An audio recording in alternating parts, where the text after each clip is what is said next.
Ang Komisyon sa Populasyon at Pagpapaunlad ay ang pangunahing ahensya sa paggawa ng mga pulisiya at programa na makakatulong para masolusyonan ang mga problemang kaakibat ng nagbabagong populasyon ng bansa. Noong taong 1967, ang Pilipinas kasama ang 17 leader ng mga bansa ay lumagda sa UN Declaration of Population. Makalipas ang 2 taon, sa bisa ng Executive Order 171, naitatag ang Komisyon sa Populasyon. Hanggang sa taong 2018, sa ilalim ng Executive Order No. 71, napalitan ng pangalan ng ahensya mula Commission on Population o POPCO upang maging Commission on Population and Development o sa tawag ngayon na CPD. Ang logo ng komisyon ay sumasalamin ng kahalagahan ng pagkakaisa ng bawat individual, pamilya at komunidad upang mapaunlad ang ating lipunan. Ang mga konektadong linya na ating tao sa gitna ng bilog ay nangangahulugan ng ugnayan ng bawat tao at bilang sentro ng pag-unlad.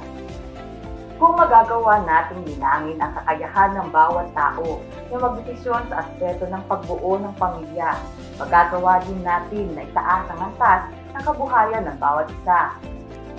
Kaya naman ang CPD, katuwang ang iba't ibang institusyon, organisasyon, pampubliko o mapapribado man, ay patuloy na nagsusumikap upang matupad ang pangkalahatang hangarin ng programang pangpopulasyon.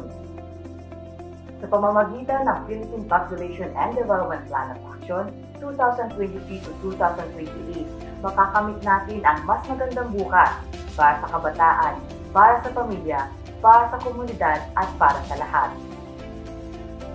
Sa paglipas ng taon, ang nagbabagong sitwasyon ng populasyon ng bansa ay nananatiling pangunahing kadahilanan ng kaunlaran.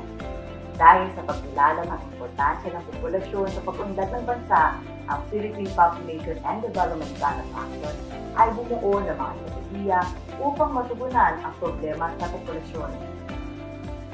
Layunin nito na mas pausayin pa ang mga oportunidad sa demografiko at tugunan ang mga patuloy na issue at hamon sa populasyon upang makamit ang demographic dividend at mapanatili o mapabilis ang intensibong pag-unlad sa lahat ng antas.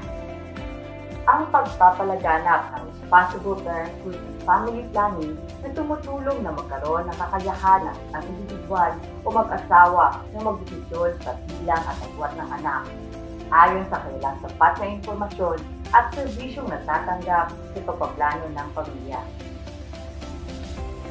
Ang pagsulong ng Adolescent Health and Development Program na naglalayong matulungan ang mga kabataan na mapaunlad ang kanilang sarili upang makamit ang kanilang potensyal tungo sa positibong buhay.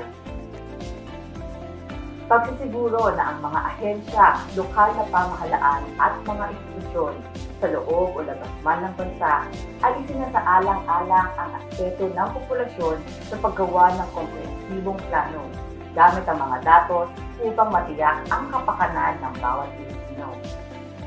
Mula sa kapanganakan hanggang sa malusog na pagtanda, sa syudad, kanayunan, kasama ang mga malalayong lugar, ay may nakahandang programang pampopulasyon na naglalayong palakasin ang bawat pamilya at komunidad tungo sa planado, matatag at maginhawang pamilya at pamayanang Pilipino.